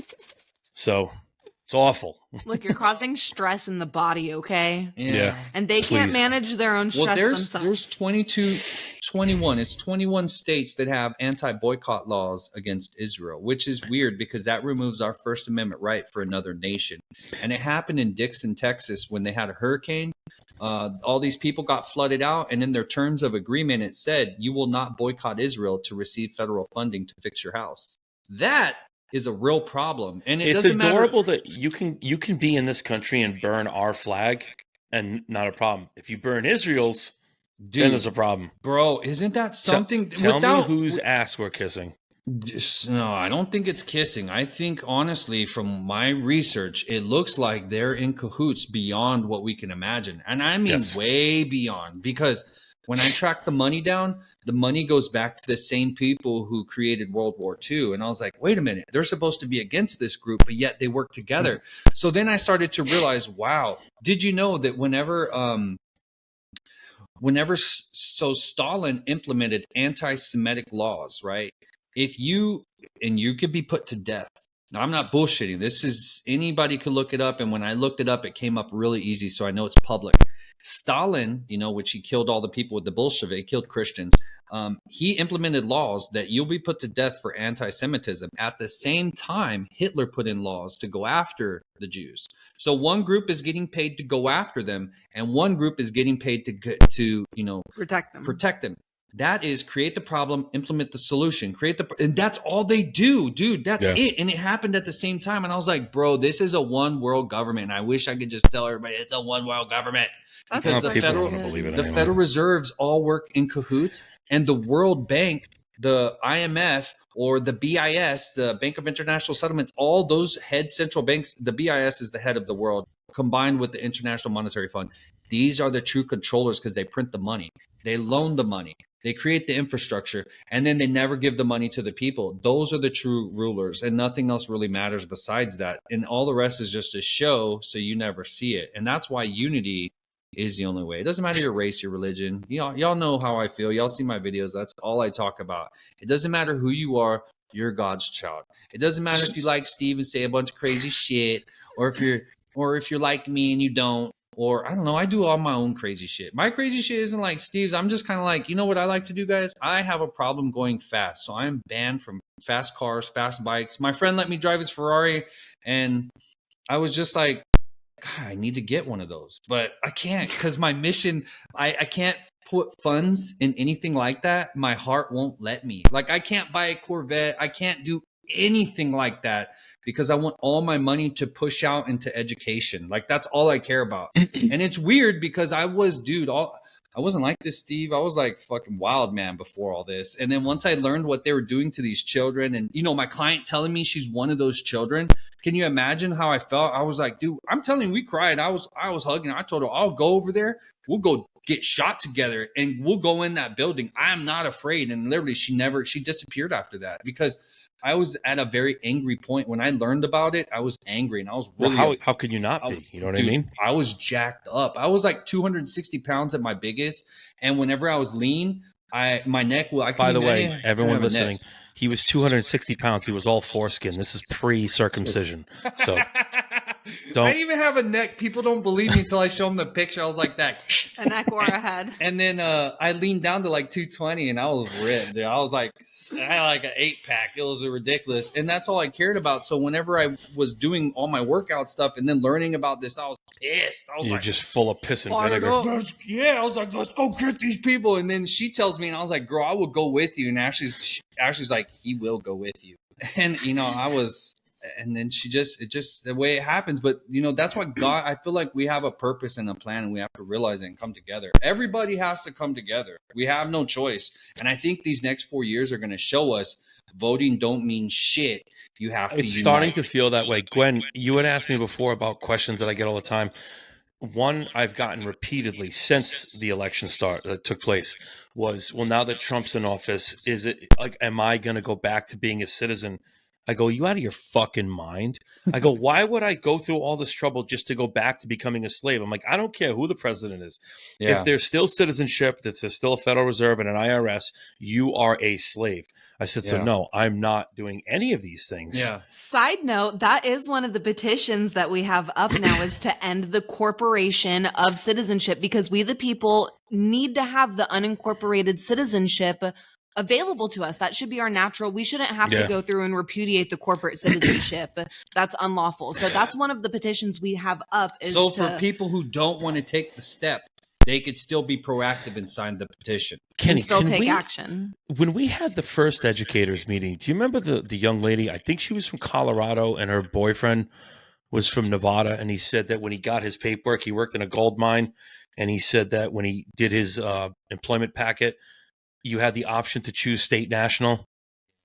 I don't know any way to get a hold of them, though, but I do remember. Yeah, he worked for some gold mine. Yeah. Yes. Isn't that crazy? So, Gwen, were you on that call or no? I don't remember that. So he had taken a job. He worked at a gold mine, and now he was applying for one in New Mexico. But when he was doing the employment paperwork, there was 2 packets available. You fill out your I-9 if you're a citizen, or your I-9 if you're a state national. They offered both. That's cool. I would love, you know what? That's what I'm going to do. I'm going to do a little digging around in Nevada. I want to find some of the paperwork in Nevada that shows that they are acknowledging state nationals. That would be tremendous to have as a resource. Yeah. I got to look into that. I wish I knew what gold mine. I would ask them. I'll call the fucking gold mine. We only have so many educators, so we can look through it. Yeah. If anyone knows, it would be Ashley. She's the organized one. Does any educator do half as much as what I do? No. No, dude. You're the only one. I know that. I just wanted to hear you say it. Should I spill the beans on that? No. Okay. Tell me off camera, or you could text me. Well, you're gonna. Or am I not supposed to know right now? Everyone. Well, you'll know soon. Am I being fired? Yeah. Oh shit! You guys installed a state nationals rock sexual harassment policy. I'm fucked. Wait, what? I said, did you install a state nationals rock sexual harassment policy? I'm fucked. Terrible. Gosh, I sure hope everybody has like a firefighter's sense of humor listening to us. I hope so too, because I love playing with a long wet hose. I'm just kidding.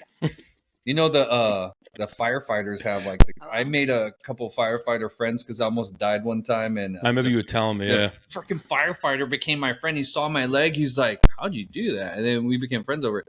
So over time, I met him. His brother-in-law is a lieutenant, and their sense of humor is fucked up. And I was like, dude, how is y'all shit so fucked up? And they said, well, bro, we pick up bodies off the street. You know, we have a fucked up sense of humor. You got to get that. I was like, oh, that makes sense, bro. I'm going to tell you guys a funny story, and then we'll wrap up after this because it's 8 o'clock, so I got to go eat before I go to bed. But when my grandmother passed away a year and a half, 2 years ago, whatever it was, I'm terrible with dates. I don't know why.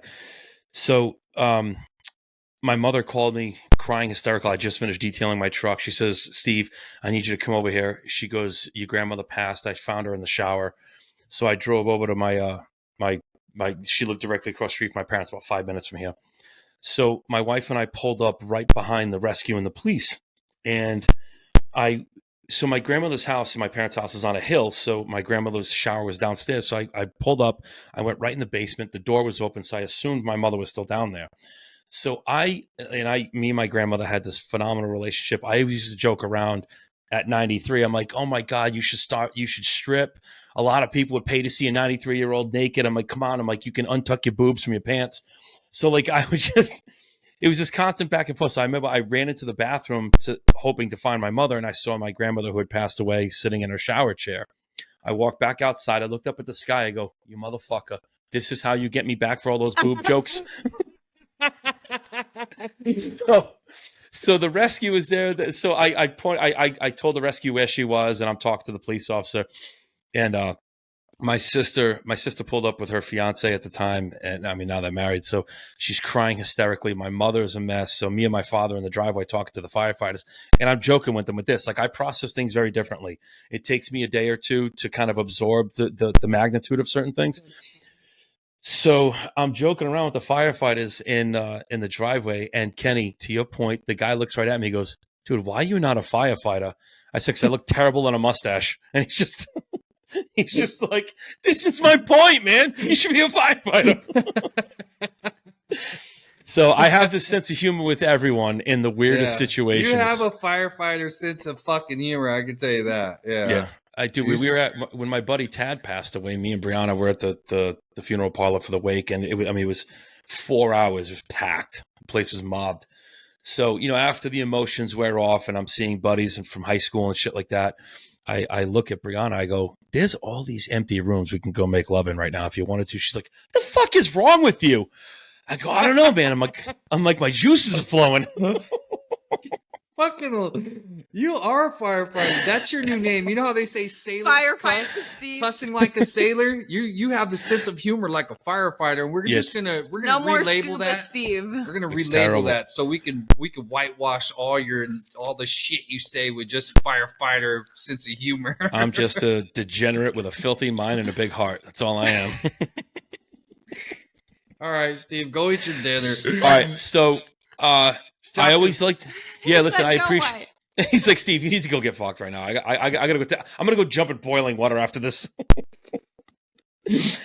All right, Gwen, thank you for jumping in. It was good to see you. I like having the female element on the show. You could jump in. Me and Gwen lived together, and we had to separate from the family so that we could push our work further. So we are sacrificing right now. Me and Gwen's we live together, and then our son, her brother. I know, I miss and Vinny so much. My wife and grandma live separate, 4 hours away In from Mexico. us. Yeah. So we're in Texas or in Mexico. We're doing our thing. By the people, for the people. So we're for real. We're not playing. And yeah, that's just, it is what it is. Everybody has a role, or else I'd have a Corvette and I wouldn't be doing shit. That's the truth. Listen, I'm telling you, everything you guys do, everything you've done from the time I met you up until this conversation, every conversation I have with people, the one compliment we always get, and I say we because this includes all of us, is that the genuineness of you guys, your content, the podcast, everyone expects that if I field their phone call, I'm gonna want something in return. Like, so the level of like understanding, compassion, caring, and generosity and genuineness that we provide, it shows, and it pays, because the people that I'm talking to are now referring other friends that I could field, questions, things like that. So, it's a good balance, and this is why I don't want to mess with anything. This is why this is your baby. You guys do your thing. I like contributing however I can, and I think that adds a layer of credibility that other people, like someone we talked about before we jumped on air, you could tell Gwen afterwards. What they charged $22,000 for a revocation of election. Revocation of election was $22,000. And $100,000 to get you out of your mortgage. Oh my gosh, we're not going to say any names, but that's how people roll in this movement. So be careful. Or $400 for an AOR. It's unbelievable. Like I've literally sat on the phone with people who've signed up based on a phone call I had with them, and I've done the AOR with them over the phone. I just went through it with them. I've jumped on here on this platform and communicated with people to walk them through things. And I refuse to accept anything for it. Maybe to my detriment, but I like to think that by me not doing that, it just, like, it's not about the money for me. This is your business. I mean, your ministry. This is for you guys. I just want to contribute however I can. I don't need to make anything off of this. So, but people definitely appreciate it. So. Well, yeah, because there's not very many people like you out there. Yeah. No, short, sexy as hell, incredibly intuitive. I know. I'm like a dying breed. It's awful. I should have had kids. I'm going to keep my mouth shut on what I wanted to say. Because it would have been mean. I'm not going to be mean. Oh, Lord. That's okay. I have thick skin. It's part of being fat. It is what it is. He's not fat. Homeboy has a six-pack, fucker. Steve has a six-pack. He may look big. Steve's right. fit. He's really but fit. But I'd just like to point out, for those of you who don't have a six-pack, it's much easier to maintain one giant ab than 6 little ones. It's less to keep track of. So that's always been my theory. Actually, over this next year, I'm creating a class for men to show men, because since being super fit, and if I showed people how fit I was, it was incredible. I still, when I see it, I'm like, how did I do that? But that's just how I lived my life prior to this. but I'm going to show people how to do it back. And you know, I've been telling Steve, I created my own pre-workout, has 19 ingredients. It is that's a hell of a all natural, bro. It's ruthless. So I made one myself, and that's how I know how bad it tastes in my pantry right now. It's horrible. It tastes like an alpaca's ball sack. It's awful, but I'll tell you what. How do you know what that tastes like? That's a good question. We'll talk off air. I have videos. Oh, you haven't been to my OnlyFans. You haven't been to my OnlyFans, have you? Alpacas only. I do alpacas.com. Yeah, it's phenomenal. I make no money. Ayo. yeah. But yeah, they taste awful. If you don't put something in them to flavor them, I put natural raw agave and I put 2 limes. I squirt 2 key limes in it, and you can't even taste the lime. That's how bad it is. I was like, well, honestly, people who work out know the worse it tastes, the better it is of a product it is. And that's the truth. It has 19 individual ingredients, and they're ruthless. It is the most nastiest shit. But I'm impressed that you put huperzine in there. That's a hell of an ingredient. Huperzine's awesome. Yeah, it has a lot of stuff. I wanted to get neurotropics. I wanted to get really good stuff. I wanted to have the euphoric. I wanted to get the pump. I wanted to have something for energy. So I incorporated everything because, I mean, I was dead serious about working out. I went every single day, and that was the trick. I realized, the way I work out is like, there's that one. He's that one real. He was a bodybuilder, a trainer, and he teaches you how to work out until failure. He said they would train 3 hours a day. I would train 3 hours a week. You know who that guy is? Oh, Dorian Yates. Yeah. Okay. So he teaches how to work out to failure. And that's how I always did it. Just naturally. Failure. I would just fail on everything I did. And I would just superset everything till I couldn't do it. And once I couldn't do it, I would move to the next thing. And I would just separate my muscle groups. And by doing that, only working out an hour a day, I would just do an hour a day. And I would do 5. Sometimes I would go every day because I was highly motivated. But 5 days, 5 hours. I'm going to tell you, I put together my own workout. I think you'll appreciate. So I work out 6 days a week. I train 3 days, and I take a day off, then I train 3. But what I do is I do chest and back, my first workout of the week. But for chest, I do and all back together. Yeah, so I like, if you've never trained chest and back together, the pump, because you're hitting your front and your dorsal at the same time, bro. The pump, it's like it's unbelievable. But the way I structure my workouts is different. So today was like my day 1 workout. So I did incline bench, flat dumbbells, but I do them because I have a huge crossover machine. So I do seated dumbbells with a cable crossover machine. And then I do dips or decline presses. I like doing dips instead. We dip. Yep. I always dip. We dip. We're going to dip. So I do those 3 I do all my presses for chest, and then I do 3 exercises for lats. The second workout of the day, I do shoulders. I do all my shoulder presses, military behind the neck, dumbbell, and then I do 2 exercises for bis, 2 for tris, and then I do quads on day 3. I take a day off. Now, all of those workouts are 8 to 12 reps. I do 2 working sets. The 3rd rep goes to absolute failure like Dorian Yates. And then I do a drop set for my 3rd set. So I do 2 working sets and then a drop on the last one. Then the next set of workouts, I do chest and back again, but I do all of my cable movements. I do all my shaping for chest. So I do 3 cable movements for chest, and I do all my mid-back work. But this time, I'm doing 15 to 20 reps. I do high volume for these. So I break the reps up. I do heavier earlier and lighter later in the week. So I do all my pressing and compound movements in the first workout, and all my shaping and high rep movements the second half. That's pretty good, dude. I'll text it over to you. But dude, I'm telling you, 35, 40-minute workouts, and then I just focus on my nutrition.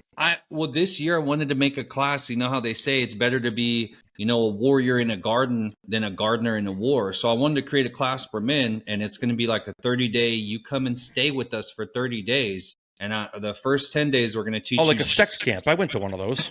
Not a sex camp. 10 days, we teach you how to work out. The next 10 days, we teach you the hardest part, Vipassana. And the last 10 days, we're going to teach you something like jujitsu so that men could be men again and stop being a bunch of pussies. By the way, if you call it jujitsu, that's anti-Semitic. I call it woo-jitsu. Yeah. You don't want to say the word Jew. Sounds good. We're going to get deported. Yeah, we're both gonna wind up in shackles somewhere. We're gonna be in camps over there in what's that, El Salvador. Yeah, listen, man, I'm telling you.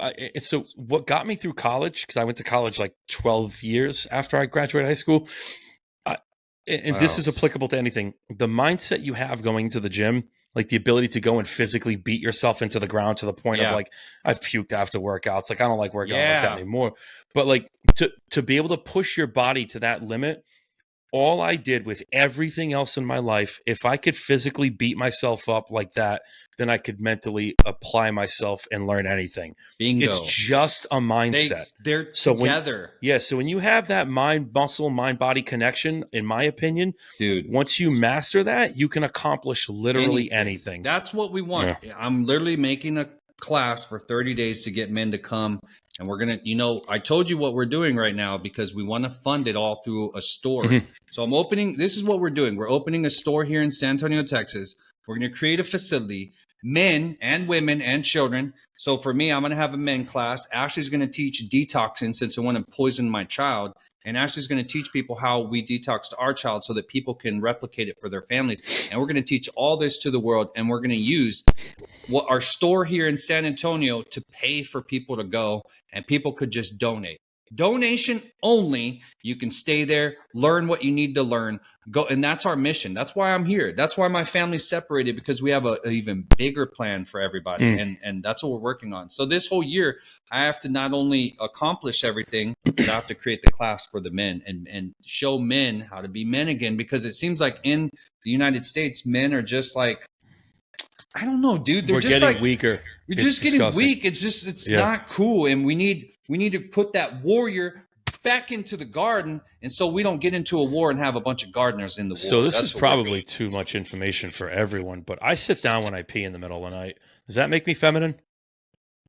Well, in prison, Steve, you have to sit down to pee, because if not, you piss all over your cell and then your inmate beats you up. So I don't have that excuse. I'm just fucking lazy and I'm tired. Is it because you can't aim? Well, actually, if you look up, it's because what happens is I have what they call a micro penis, so it splashes all over my own nuts. It's very uncomfortable. Very uncomfortable. That makes sense. Yeah.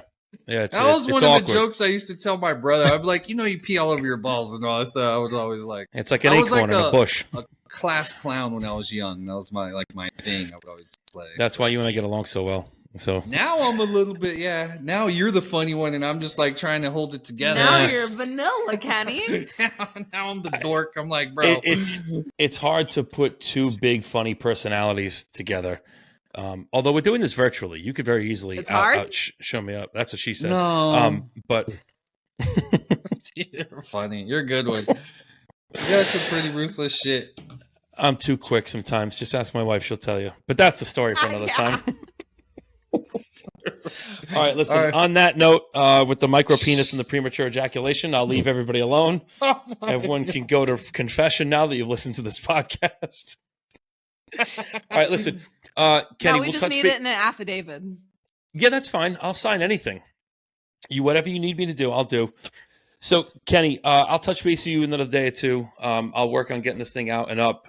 So, is there anything other updates you want to tell the audience? I mean, the website, Gwen's doing it. It's going to blow your mind. I promise you. We're putting all of our heart and soul into it. And when you see what we've done, the education, every question people have, Steve, it's answered. We literally did what we wanted and we put it in there. What they couldn't do, we did it. They also added the State Nationals answer to what came first, the chicken or the egg. That's on there as well. It's there. Everything. Yeah. Cavemen, whatever you want to know. Tartarian. Gwen, we start calling Gwen the Oracle since she's like the one. She sits in a circle with ashes on her and we just go and ask questions and lights fly around her. Little blue flames surround her. Yeah. All right. So listen, folks, from State Nationals Rock, episode 11, thank you so much for watching, listening. Gwen, honestly, it was so good to see you. Thank you for jumping on. I think you were sleeping. Thank you for having me. I love coming and talking to y'all, and you're always so funny, Steve. So yes, thank you. I mean, when you're short and ugly, you got to have something to fall back on. All right. You guys have a great week. Have a blessed week. Kenny, Gwen, I'll be in touch. Gwen, I'll send you the email, but I'll text you so you know to go check your email. Thank you. Y'all have a good day, guys. Thanks you guys for have listening. a great night. I love you both, and I'll talk to you soon. Love you, Steve. Have a good dinner. Bye, everybody. Where freedom for the mind, body, and soul takes center stage. Our goal is to break down the system and expose the truth, and to give you tools to heal, like meditation and breath work. And at the center of it all, we're having a blast. On behalf of Kenny, Steve, Ashley, and Gwendolyn, we thank you so much for coming over, and we hope you've enjoyed the show. If you did, make sure to like, rate, and review. And we'll be back soon. But learn how to find us over on Linktree at State Nationals Rock. See you next time on the SNR Podcast.